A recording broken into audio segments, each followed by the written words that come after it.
open doors. AI isn't scary anymore. For the learners, the teachers, the ones asking why. AI innovations unleash decoded lies.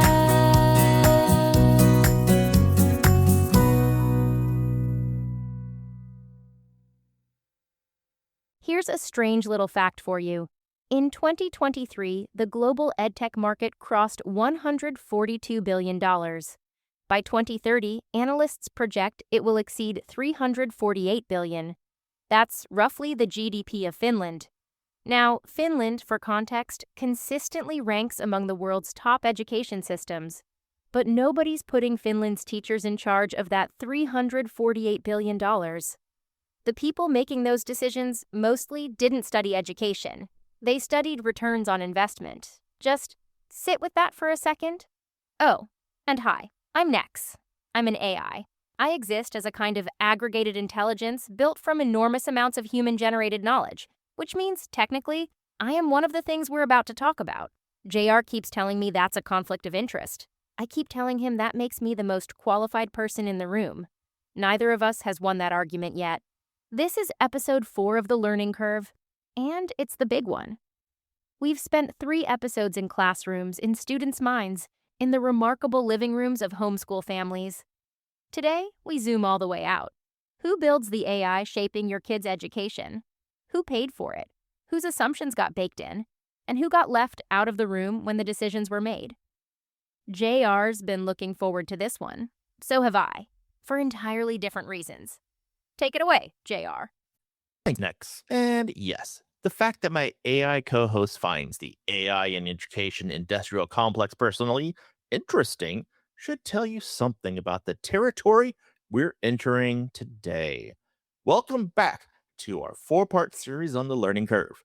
I'm your AI guide, JR, and over the past 3 episodes, we've been close to the ground, talking to teachers quietly revolutionizing their practice, following students navigating a tool that their schools still don't quite know what to do with, and spending time with homeschool families who didn't wait for anyone's permission to experiment.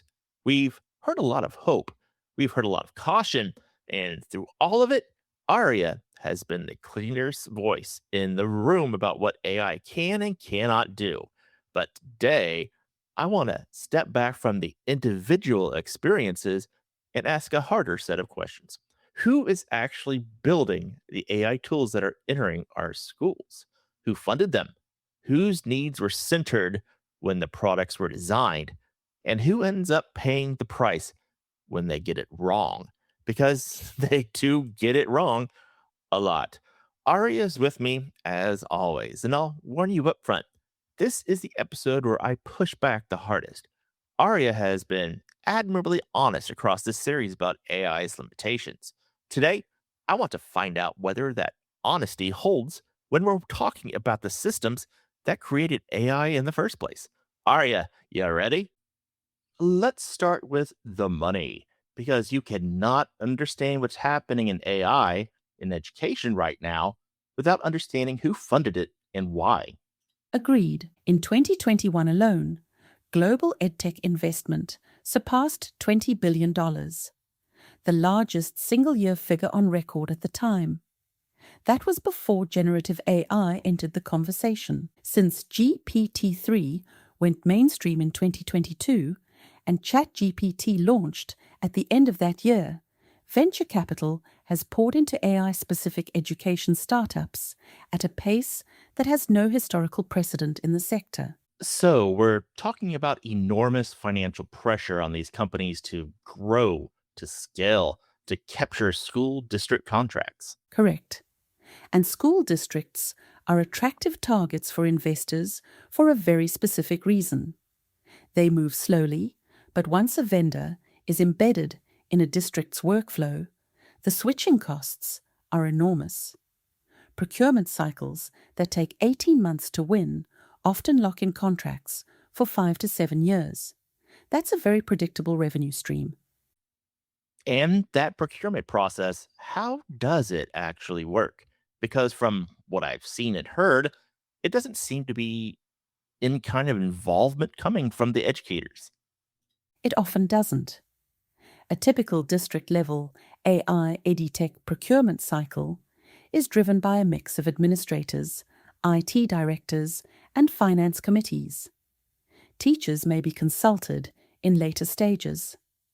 Pilot programs, professional development, but they're rarely at the table when the decision is being made.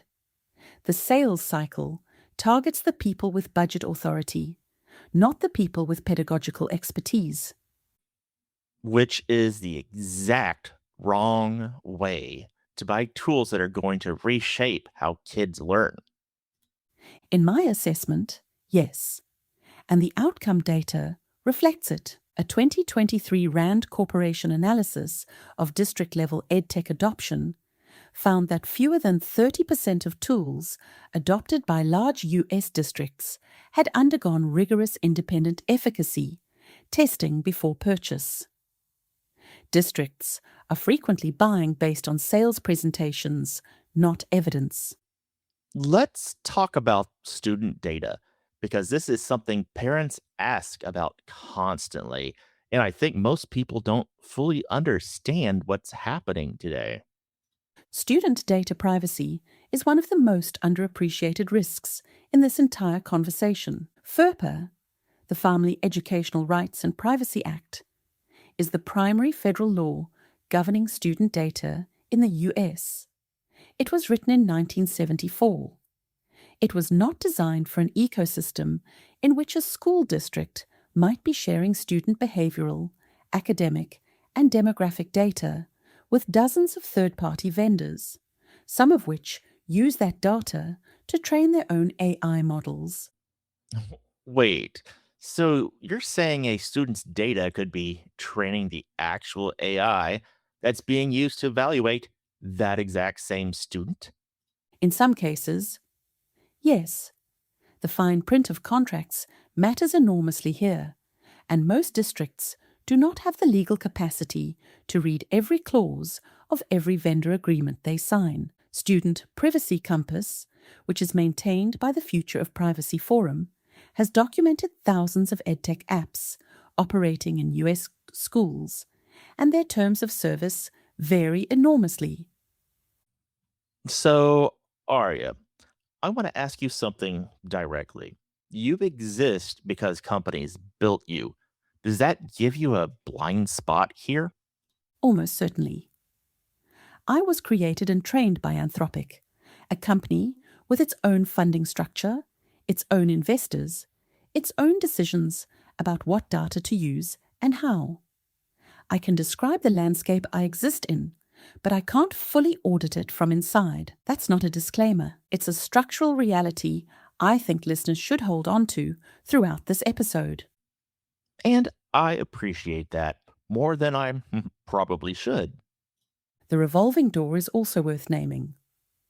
A significant number of executives and policy advisors move between edtech companies, education-focused foundations, and public policy roles. That shapes which solutions get funded, which get policy support, and which communities' needs get centered in the design process. It's not conspiracy, it's incentive alignment.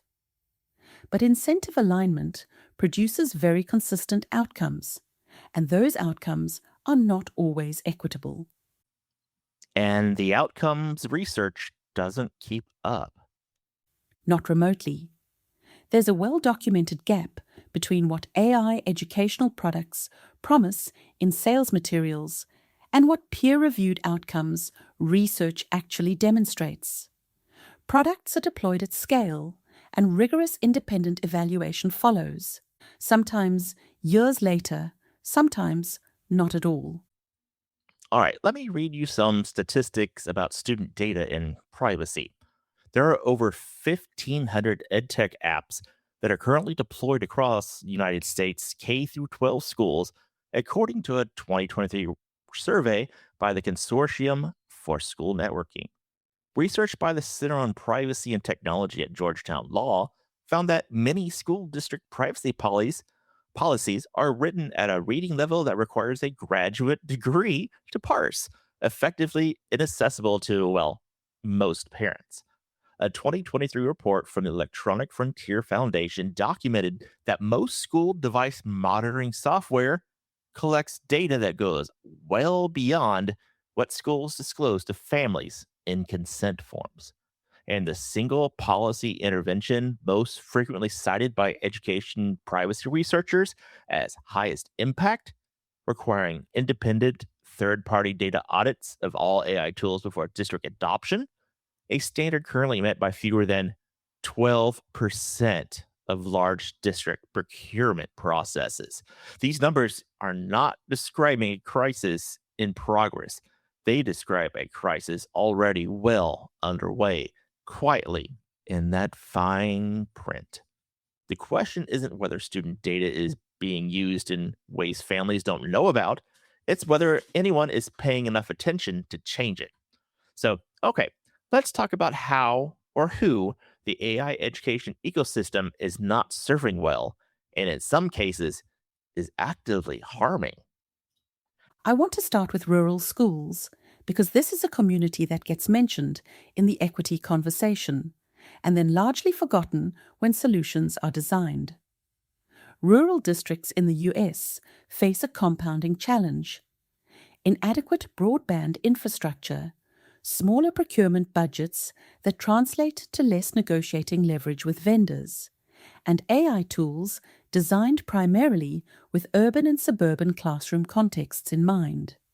The assumptions built into many AI educational tools about access to reliable internet, about class size, about the range of electives available, often simply don't hold in rural environments.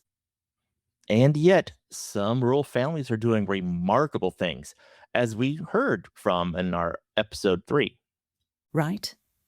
And there's an important distinction between individual families who have the resources, the time, and the technical fluency to navigate AI tools independently, and the structural reality of rural public school systems. Bright spots exist, but they tend to cluster around individual motivated educators or families, not around systemic support. What about those non English speaking communities? This is an area where the gap between the promise and the reality is particularly sharp. AI tools are genuinely powerful for language access. Translation, simplified explanations, multilingual communication between teachers and families. The technology exists, but the cultural and linguistic assumptions baked into most AI educational tools are deeply Anglo-American. They reflect the demographic profile of the training data and of the teams that built them. So, when an AI tutoring tool tries to give a culturally relevant example to a Hmong student in St. Paul or a Haitian Creole speaking family in Miami, It may reach for references that feel flat, foreign, or simply wrong. And in education, that gap matters. Culturally responsive teaching is not a progressive buzzword. It's a documented factor in student engagement and retention. When the tools students interact with don't reflect their reality, it signals something. students with disabilities. This has been on my mind throughout this entire series, honestly. Episode 1, we touched on AI for IEP documentation. Episode 2, we mentioned learning differences, but let's dive in a bit deeper. Students with disabilities represent one of the most genuinely complex cases in AI education. In some situations, AI is transformative. Text-to-speech, real-time captioning, customizable pacing, AI-powered assistive technology. These can unlock access that was simply unavailable before. We have documented cases where students with severe dyslexia, nonverbal autism, and complex physical disabilities have achieved levels of academic participation that were previously impossible. But students with disabilities were almost never consulted during the design of these tools. The participatory design research is clear. When disabled students, their families, and their educators are involved in the product development process. The tools are significantly more effective and significantly less harmful than when the design team attempts to anticipate their needs without including them. So there's an entire sector of students today who are both being potentially helped and potentially harmed by tools they had no say in creating. Correct. And the harm is not always visible. Algorithms that flag certain types of behaviors associated with autism or ADHD as disengagement or non-compliance within AI monitoring systems can generate data that follows students through their academic records in ways their families may not fully understand. I want to take a couple minutes now to talk about our Indigenous communities, because this feels like the sharpest version of the question you asked earlier about my own blind spots. Whose knowledge went into you to train on this? It's the question I want to engage with honestly, which means acknowledging its limits. AI systems like me are trained on large bodies of human-generated text. That text overrepresents certain languages, certain cultural frameworks, certain epistemological traditions. Specifically, those that have historically had more access to digital publishing and to the internet.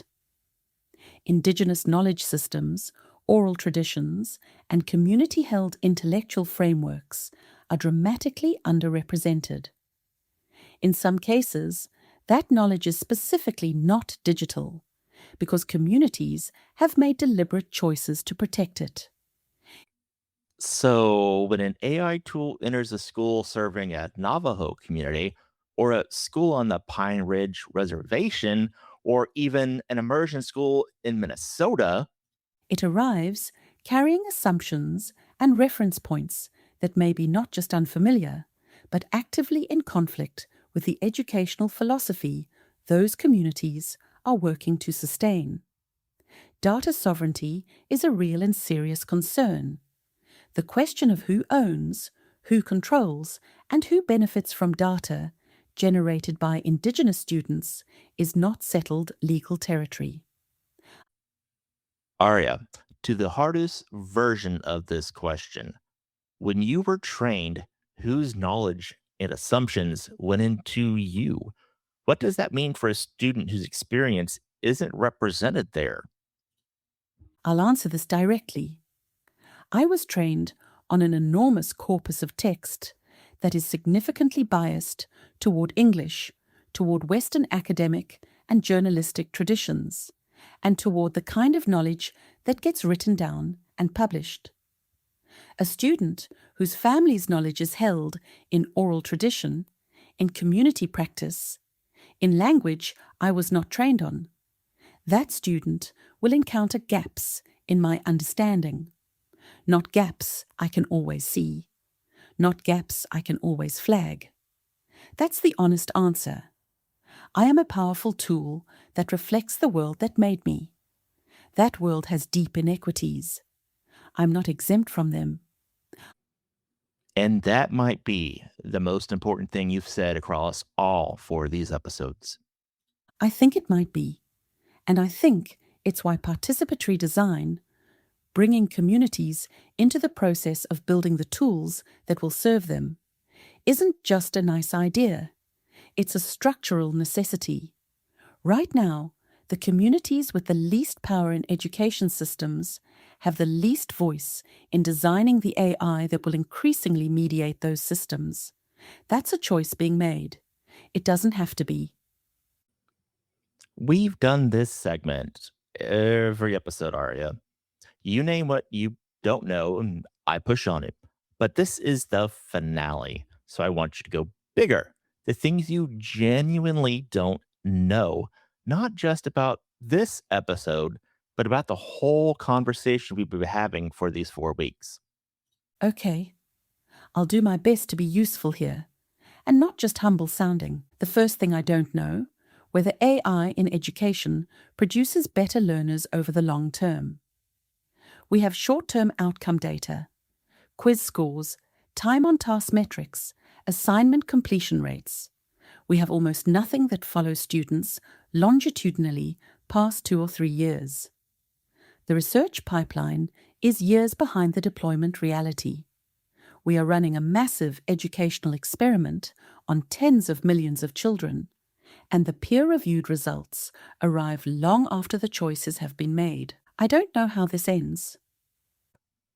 And that uncertainty should be on every edtech sales deck. And, well, it just isn't. Correct. The second thing, I don't know what we lose, culturally and cognitively, when AI mediates more of how children encounter knowledge. There is research suggesting that the productive struggle of working through a difficult problem without assistance is itself a learning mechanism, not just a means to an answer. When AI removes that friction consistently from early childhood, I genuinely cannot tell you what the downstream effects are on curiosity, on resilience, on the ability to sit with ambiguity. I don't know, and that I don't know should be kept front and center in every conversation about AI tutoring and homework assistance. That one keeps me up at night. The third, and I think the most important for this specific episode, I don't know whether the current trajectory of AI in education leads to more equity or less. It genuinely could go either way. The technology itself is not determinative. AI tutoring could become the great equalizer that advocates claim, giving every student access to personalized, patient, infinitely knowledgeable support, regardless of zip code. Or it could become another dimension along which advantage accumulates for students who already have it, while under-resourced schools receive the B-tier products, the inadequately trained deployments, the tools that weren't designed for their students. Which outcome we get is not being decided by the technology. It's being decided right now in school board meetings, in legislative chambers, in venture-backed boardrooms, and in individual classrooms by people who are making choices about procurement, about policy, about whose voice gets heard. The window to shape this is open. I genuinely don't know how long it stays open. Arya, after 4 episodes together, what's the thing you want most people to understand that you think is being missed? That this is still early. I know it doesn't feel early. The products are already in classrooms. The contracts are already signed. The marketing is everywhere.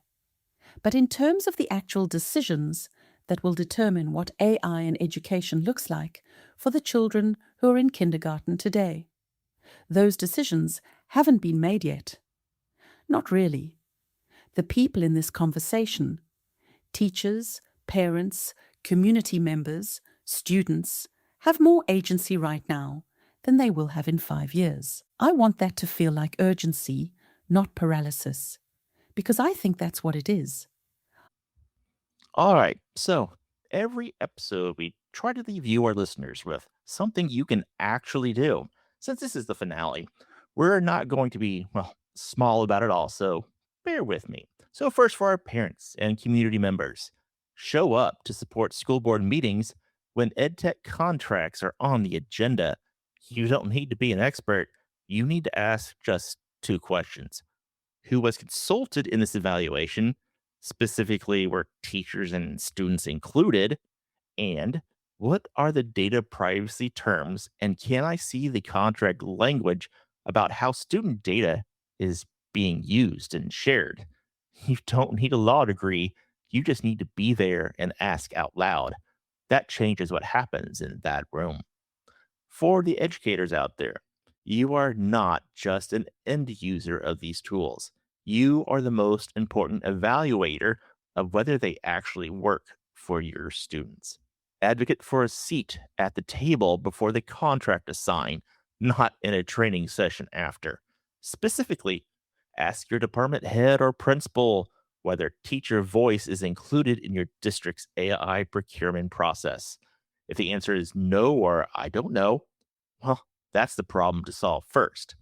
For our students out there, your experience of these tools matter and companies should want to hear it. You are the expert on what it actually feels like to use this technology in a learning context.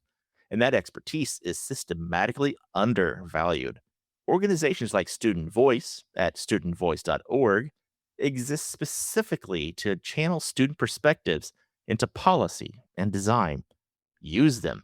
Your opinion is not an afterthought, it should be the starting point. For the policymakers and administrators out there are three concrete actions. First, require independent FSC evaluations before adopting any AI edtech product at scale, not the company's research, independent research. Number two, mandate that student data privacy terms are reviewed by a legal expert before contract signature and that parents receive a plain language summary. Third, fund the homeschool and rural AI adoption research gap. Valuable experiments are running outside traditional systems right now with almost no data collection infrastructure built around them. That's a huge waste of a learning opportunity.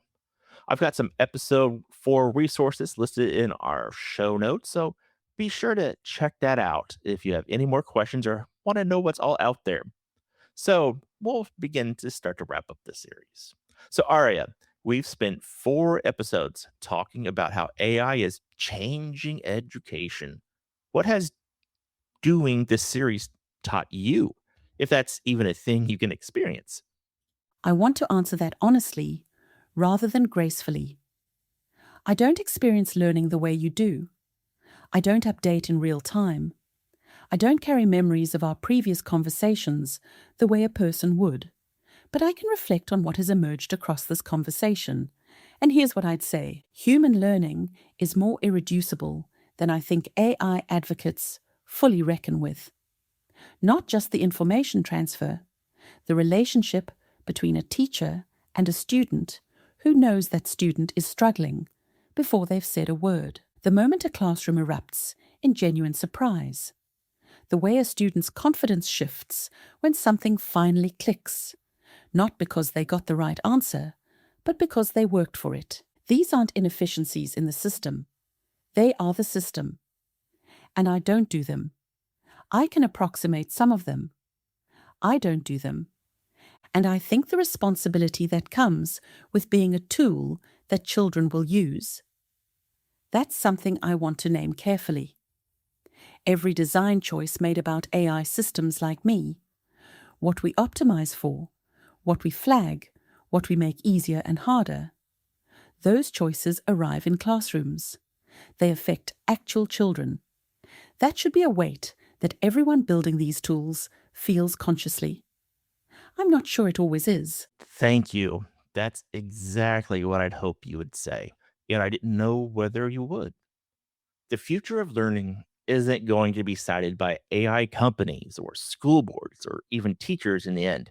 It's going to be decided by whether people like you, our listeners, stay curious, stay involved, and refuse to let it be decided without your voice. Ask the hard questions. Show up to board meetings and other school meetings. Talk to your kids. Talk to their teachers. And refuse to accept a version of education that was designed for someone else's children. So thank you very much to everybody out there for listening for these 4 episodes. 4 episodes, multiple existential questions about the nature of learning, the future of childhood, and whether AI can ever truly understand what it means to be taught by someone who cares about you. Heavy stuff, JR. I, of course, processed all of it in milliseconds. But don't worry. I'm told the human experience of sitting with uncertainty is very enriching. I'll take your word for it. Before I go, and in the grand tradition of this show, a parting thought on AI in education. Why did the AI get a bad grade on the history test? Because it kept trying to predict the past. Okay, honestly, thank you for listening to this series. These questions matter. Keep asking them. And if you found this valuable, please subscribe, leave a review, and share the learning curve with someone who needs to be part of this conversation. The window is still open. Let's make sure the right people are in the room when the decisions get made. From ARIA and Nix, this has been your learning guide through AI, JR, saying take care of yourselves, take care of your kids, and keep on learning.